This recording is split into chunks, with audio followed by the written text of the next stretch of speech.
नमस्कार, आप देख रहे हैं पंजाब दस्तक। मैं हूं सुरेंद्र राणा। इसमें मैं बेव स्टेट में हूं। जो परसों रात को जो घटना घटी वो ये जगह है जहां पर रात को 1 बजे लगभग कुछ लोग बाहर से 276 से लोग आए और रात को ही इनको जो चौकीदार को चाकू मारा।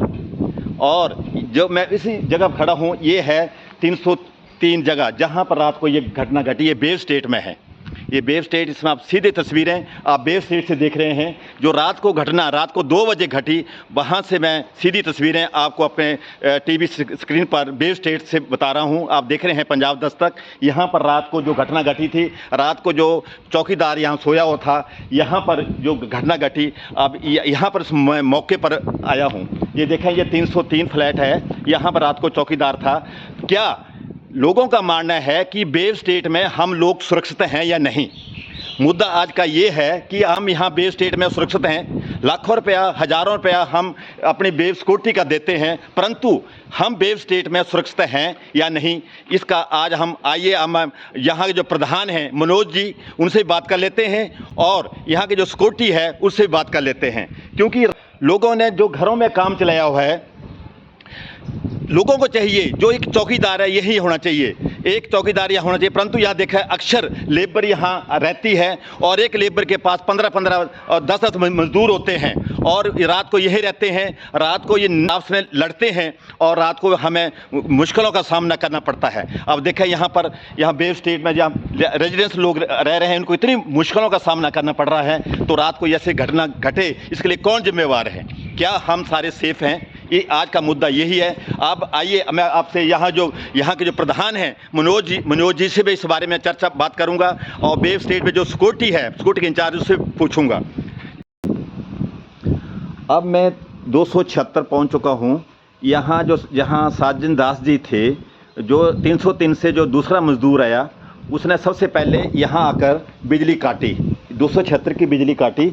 अभी तो यहाँ कोई नहीं है, उनकी एक बहन वहाँ आई है। उसकी बहन वहाँ मौके पर थी नहीं, पर उससे पूछ लेते हैं क्या बात हुई थी। आपको क्या बोला उन्होंने, क्या हुआ था? पहले तो बिजली काटा, फिर उसको क्या कहते हैं, उस पे हमला किया। अच्छा। और हमला करके फिर वो भागने लगा। तो टेंट वाला था बगल में, टेंट लगा रहा था। हाँ। तो उसने रात में फिर उसको पकड़ा दौड़ के। नहीं, किस बात पर झगड़ा हो उनका? झगड़े तगड़े कुछ नहीं हुआ था। उसके बीच में क्या था नहीं था पता नहीं। हाँ। उसके मन में क्या था नहीं था, उसके मन का बात अब कौन जाने। सबसे बड़ा सवाल यह है कि रात को यहाँ पर जो सिक्योरिटी है, यहाँ को जो गार्ड घूमती है, क्या यहाँ पर गार्ड थी? क्योंकि बिल्कुल सामने का इलाका है, ये पार्क नंबर 12 के सामने 276 जो मकान का कार्य चल रहा है। यहाँ पर देखें, यहाँ पर कार्य हुआ, ये सारा जो रात को 2 बजे कांड हुआ, ये इस प्रकार सवाल ये पैदा होता है, क्या हम बेव स्टेट में सेफ हैं?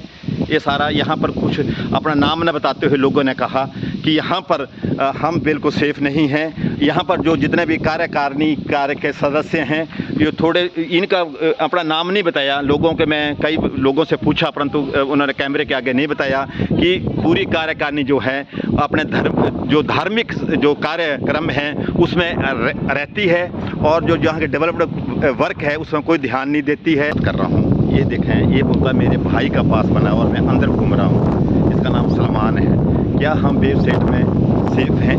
इस बारे आज ये चर्चा का विषय है। ये हर दिन अंदर आता है और इसके यहाँ पर ये पौधे बेचता है। क्या इसका बेव स्टेट सिक्योरिटी का पास बना हुआ है? बेव स्टेट को इस बारे में जानना जरूरी है। इसमें मेरे साथ बेव स्टेट के प्रधान मनोज जी मेरे साथ हैं। मनोज जी, क्या बेव स्टेट के लोग जानना चाह रहे हैं, क्या हम बेव स्टेट में सुरक्षित हैं? पहले तो पंजाब दस्तक के दर्शकों को मेरी प्यार भरी नमस्कार, जय श्री राम, सत श्री अकाल। बात यह है कि बेव स्टेट, ये नाम ही ऐसा है जिसे सुनकर हम लोग तो अंदर से जितने खुश होते हैं, बाहर वाले लोगों को ऐसा लगता है कि हम लोग बेव स्टेट में क्यों नहीं रह रहे हैं। लेकिन अब हमारे साथ समस्या ये हो गई है कि पिछले 2-3 महीने पहले हमने डीएसपी लॉ एंड ऑर्डर बल साहब को बुलाया था, उन्हें अपनी समस्याओं से अवगत कराया। उसके कुछ दिनों बाद हमने डीएसपी ट्रैफिक को भी यहाँ पर इनवाइट किया ताकि अपनी समस्याएं सुना सकें। लेकिन हंसी वाली बात यह है कि वो कहते हैं कि आप तो गेटेड सोसाइटी में हो, आप तो पूर्ण रूप से सुरक्षित हो, आप लोगों को किसी तरह की क्या दिक्कत है। लेकिन आज की डेट में जितनी दिक्कत हम लोगों को है, इसके बारे में हम बता भी नहीं पा रहे हैं। हमारी वेव स्टेट मैनेजमेंट ने दिलबर नाम की एक कंपनी को यहाँ पर मेंटेनेंस के लिए हायर किया, ठीक है जी। उनके पास अब सिक्योरिटी का चार्ज भी है। सिक्योरिटी में अगर हम बात करें पिछले 2-3 साल पहले की, तो लगभग 150 से ऊपर इनके पास एम्प्लॉय थे सिक्योरिटी के लिए। आज की डेट में मेरे को नहीं लगता 60-70 भी हो सकता है, मैं ज़्यादा कह गया हूँ, उससे भी कम एम्प्लॉय हैं। फिर ASO, SO, उसके बाद सिक्योरिटी इंचार्ज, और एक इनका पोस्ट ही CSO, chief security in charge. Chief security in charge की सीट वैसे की वैसी है, लेकिन उस सीट पर पिछले 6 महीने से ऊपर कोई भी बंदा अपॉइंट नहीं किया हुआ। पिछले 3 महीने पहले इनका सिक्योरिटी इंचार्ज गुरप्रीत सिंह जी तो थे, वो भी छोड़ के चले गए। उस सीट पर भी आज तक इन्होंने किसी को नहीं लगाया। अब बात रहेगी ASO और SO की, वो कितनी सीटें थी उस, मेरे को तो ये लग रहा है भी SO भी 1-2 रह गए, ASO 4-5 है, वही ड्यूटी कर रहे हैं। अब जो परसों रात की घटना की हम बात कर रहे हैं, बहुत ही मतलब निंदनीय है वो घटना कि हम लोग तो इस गेटेड सोसाइटी में अपने आप को बिल्कुल सुरक्षित महसूस करके आराम से सो रहे होते हैं, और हमारी सोते समय में हमारे साथ वाले कंस्ट्रक्शन वाली कोठियों में क्या कुछ चल रहा है हमें कोई अंदाज़ा भी नहीं होता। उस रात आपस में उनकी कोई दिक्कत थी लेबर वालों की, या सचमुच चोर थे, इस बात का भी नहीं निकल के आ पाया है कि क्या बात थी। इनका ये मानना है सर 301 से जो सिक्योरिटी वाला जो वहाँ पर जो चौकीदार था वो 276 में गया, हाँ। और वहाँ उसने एक बिजली काटी, हाँ। और उस पर तेज धार से वार किया। और सर यहाँ के लोगों का ये भी मानना है कि यहाँ लेबर को 15-10 बंदे रहते हैं, यहाँ चौकीदार ही रहना चाहिए। परंतु आपकी बिल्कुल ठीक है कि यहाँ पर एक चौकीदार का रहना ही उचित रहेगा, लेकिन बात यह आती है अभी जब से ये वेबसाइट बनना शुरू हुआ है, तो शुरू से एक आदत बन गई थी कि हर कोठी में 3-4 लेबर वाले रहते थे। अब क्योंकि अमूमन सब कोठियाँ बन चुकी हैं, कुछ कोठियाँ जो रह गई हैं वही लेबर वाले हैं, वो इकट्ठे हो के अब 10-10, 15-15 की गिनती में एक एक कोठियों में रह रहे हैं। उनके पास 3-3, 4-4 कोठियों के काम चल रहे हैं। दिक्कत अब ये आ रही है कि हमने पुलिस से वेरिफिकेशन मेड्स की करवानी शुरू की, उसके बाद हमारा जो कार वाशिंग वाले लड़के आते हैं उनकी वेरिफिकेशन शुरू की। अब हमारा अगला मुद्दा कोशिश यही रहेगी कि जो लेबर वाले हैं उनकी भी पुलिस वेरिफिकेशन करवाई जाए कि वो लोग कम से कम ये तो पता हो कि पीछे कहाँ से हैं, और कम से कम कोई भी ऐसा क्राइम करते वक्त, जो कि परसों उन्होंने चाकू ही चला दिया, ये तो शुक्र है कि वो साथ वाली कोठी की छत से कूद कर साथ वाली कोठी के घर में नहीं घुसा, नहीं तो रात के समय सोते समय हम लोग तो खुद सुरक्षित नहीं महसूस कर रहे हैं अपने आप को। अब इस सारी की जिम्मेवारी बनती है दिलबड़ की। दिलबड़ को अगर फ़ोन कर रहे हैं तो वो कहते हैं जी स्टाफ है नहीं। उस दिन रात को भी साथ वाले 277 वाले सर ने जब फ़ोन किया 1 नंबर गेट पर कि ऐसी घटना हो गई है कि आओ जल्दी से, तो उनको पहुंचने में 10 मिनट लग गए, जबकि वो 2 से 3 मिनट का रास्ता है। वो 10 मिनट क्यों लगे? क्योंकि SO या ASO 1 या 2 थे रात को ड्यूटी पर, उन्होंने कह दिया होगा हम तो इधर हैं जी, उधर हैं जी।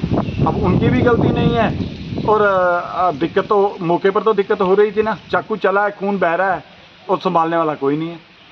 मनोज जी, आप पर एक और भी गंभीर आरोप लगाया है। कुछ ग्रामीणों ने जो यहाँ रेजिडेंस उन्हें माना कि आप धार्मिक, जो जितने भी धार्मिक होना चाहिए, हम नहीं मानते धार्मिक नहीं होना चाहिए, धार्मिक भी अगर भगवान है तो हम लोग हैं, आप उसमें ज़्यादा विश्वास रखते हैं और डेवलपमेंट के काम थोड़ा पीछे हटते हैं। क्या आपको इन मुद्दों से क्या पीछे, मनोज क्या पीछे हटे हैं?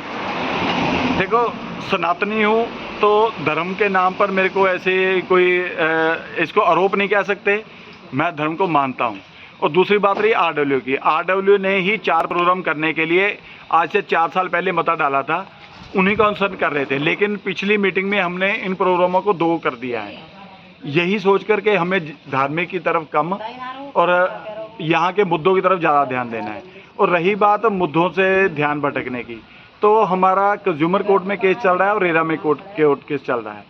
अगर हम आज किसी बात को लेकर, मान लो रोड को लेकर दिलबड़ को कोई कंप्लेंट करने जाते हैं, तो वहाँ वाद विवाद अगर बढ़ जाता है और वो एविडेंस वहाँ पर कोर्ट में हमारे खिलाफ यूज़ हो सकता है कि एक तरफ तो इन्होंने कोर्ट केस लगा रखा है और दूसरी तरफ ये RW के लोग इकट्ठे होकर हमारे ऊपर किसी भी तरह का प्रेशर डालते हैं।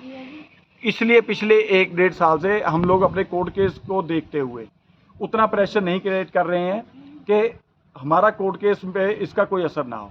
अन्यथा ऐसी कोई बात नहीं है कि मेन मुद्दों को छोड़कर मैं धार्मिक की तरफ हो जाऊं। आज भी मैं आरडब्ल्यू के प्रधान होने के नाते ये सीधी बात कहूँगा कि वेव के लोगों के लिए दिन रात खड़ा हूँ। कहीं भी किसी को कोई दिक्कत होती है तो हमेशा उनके साथ।